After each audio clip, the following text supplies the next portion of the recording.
اعوذ باللہ من الشیطان الرجیم بسم اللہ الرحمن الرحیم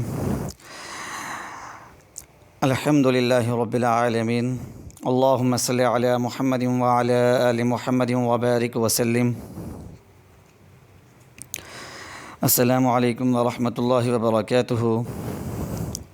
سامعین کرام، یہ شعبان المبارک کا مہینہ ہے، انتہائی بابرکت اور عظمت والا مہینہ ہے۔ لرن اسلام ٹوڈے چینل کی کوشش ہے کہ آپ کو ایسے وظائف بتائے جائیں جو انتہائی مفید، مجرب اور طاقتور ہوں، تاکہ آپ اس بابرکت مہینے سے مکمل طور پر فائدہ حاصل کر سکیں، مستفید ہو سکیں۔ اس مہینے کے اندر زیادہ سے زیادہ دعائیں کریں، اللہ تعالیٰ کے حضور رو رو کر، گڑ گڑا کر، عاجزی اور انکساری کا اظہار کرتے ہوئے اپنے دامن کو پھیلائیں، دعائیں مانگیں اپنے حاجتوں کے پورا ہونے کے لیے، مصیبتوں اور پریشانیوں سے نجات حاصل کرنے کے لیے۔ انتہائی بابرکت اور عظمت والا یہ مہینہ ہے سامعین کرام۔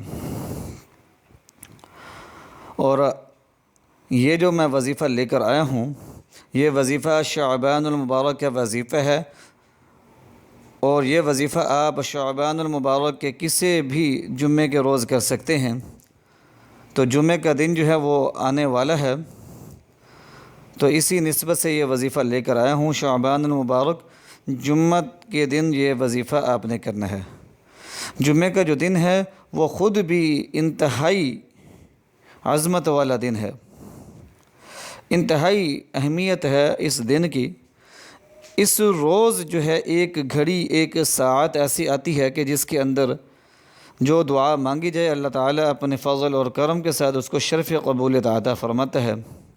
بزرگان دین اور صالحین کہتے ہیں کہ جمعے کے روز خصوصی دعائیں مانگا کریں، ذکر اذکار کیا کریں، استغفار کیا کریں، خصوصی طور پر درود پاک کا اہتمام لازماً کیا کریں، کیونکہ جو درود پاک پڑھتا ہے اور خصوصی طور پر جمعے کے روز جو درود پاک کا اہتمام کرتا ہے، رب کریم اس پر رحمت نازل فرماتا ہے، اس کی مشکلات اور پریشانیاں دور ہوتی ہیں۔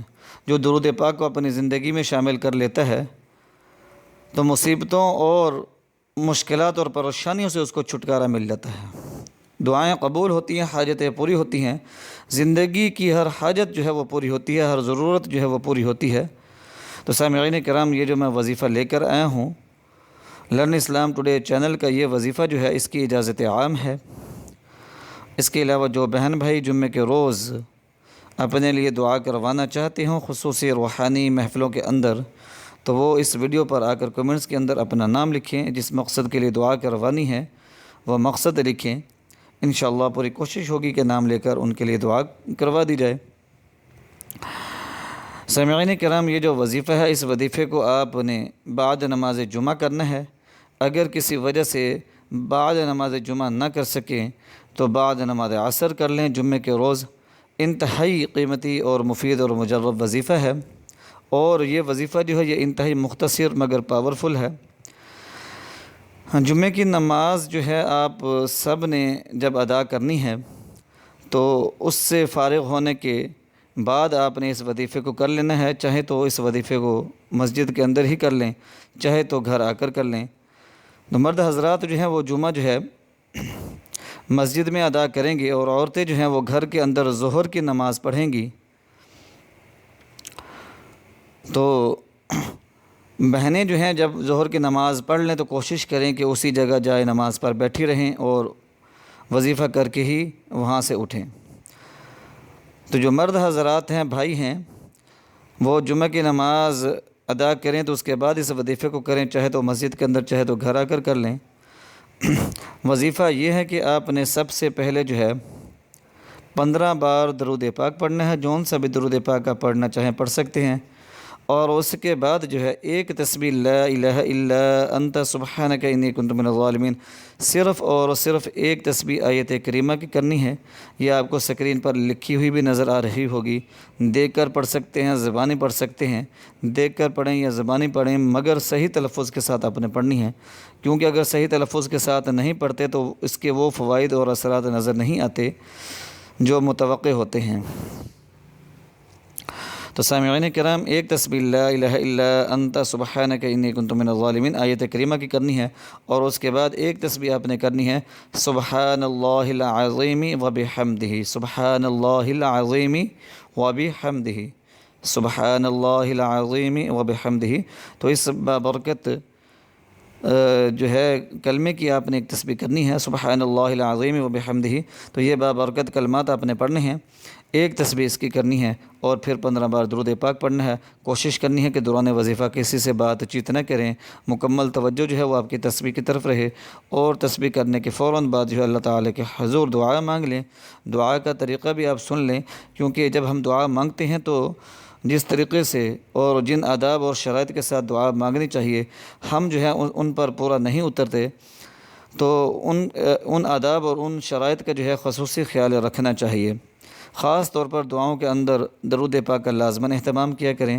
تو دعا آپ نے اس طرح مانگنی ہے کہ سب سے پہلے آپ سورۃ فاتحہ پڑھیں گے، اللہ تعالیٰ کے حمد و ثنا بیان کریں گے، اور اس کے بعد جو ہے آپ نے درود پاک پڑھنا ہے، اور پھر اللہ تعالیٰ کے حضور جو بھی آپ کی حاجت ہے اور جائز مقصد ہے اس کے لیے دعا مانگنی ہے، اور جب دعا ختم کریں گے تو پھر سورۃ فاتحہ اور درود پاک پڑھیں گے۔ تو اس طرح دعا مانگنی چاہیے۔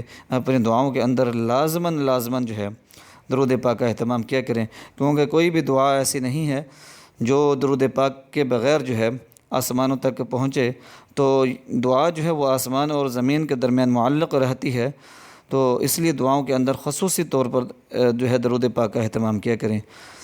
سامعین کرام، یہ وظیفہ تھا، اس کو صدقہ جاریہ سمجھ کر لازماً شیئر کرنا ہے، خصوصی طور پر اپنے والدین، ماں باپ کے ساتھ، اپنے والدین کے ساتھ، یعنی کہ بہن بھائیوں کے ساتھ، کزنوں کے ساتھ جو ہے اس وظیفے کو لازماً شیئر کریں تاکہ وہ بھی اس سے فائدہ اٹھا سکیں۔ اس کے علاوہ صدقہ جاریہ سمجھ کر لازماً مسلمانوں میں اس وظیفے کو شیئر کریں، واٹس ایپ کے تھرو، فیس بک کے تھرو، ٹویٹر کے تھرو، جو بھی سوشل میڈیا آپ یوز کرتے ہیں اس کے تھرو جو ہے اس وظیفے کو، اس ویڈیو کو لازماً شیئر کریں تاکہ اور مسلمان بھی اس سے فائدہ اٹھا سکیں۔ سامعین کرام، بزرگان دین کہتے ہیں کہ جو پیٹھ پیچھے اپنے مسلمان بھائی کے لیے دعا مانگتا ہے تو ایک فرشتہ جو ہے اللہ تعالیٰ کے حضور عرض کرتا ہے کہ اللہ تعالیٰ اس کو بھی عطا فرما۔ تو جو دوسرے مسلمان کی بھلائی چاہتا ہے تو اس کو سب سے پہلے اس کو بھلائی ملتی ہے۔ جو دوسروں مسلمان کی مشکل اور پریشانی دور کرنے کے لیے دعا کرتا ہے تو اس کی مشکل اور پریشانی دور ہوتی ہے۔ جو دوسروں کی حاجت پورا ہونے کے لیے دعا کرتا ہے تو اللہ تعالیٰ پہلے اس کو عطا فرماتا ہے۔ تو سامعین کرام، اپنے دلوں کو فراغ کریں، اپنے دلوں کو وسیع کریں، اور اپنے قلوب کو جو ہے مسلمانوں کی محبت سے لبریز کریں، اور ان کے لیے دعا مانگا کریں۔ دعاؤں میں یاد رکھیں، جب آپ دوسروں کے لیے دعا مانگیں گے انشاءاللہ العزیز آپ کی مشکلات اور پریشانیاں بھی دور ہوں گی۔ تو لرن اسلام ٹوڈے چینل کو اپنے دعاؤں میں یاد رکھیے گا۔ پھر ملتے ہیں نئے وظیفے کے ساتھ، تب تک اجازت دیجیے۔ وآخر دعوانا ان الحمد للہ رب العالمین۔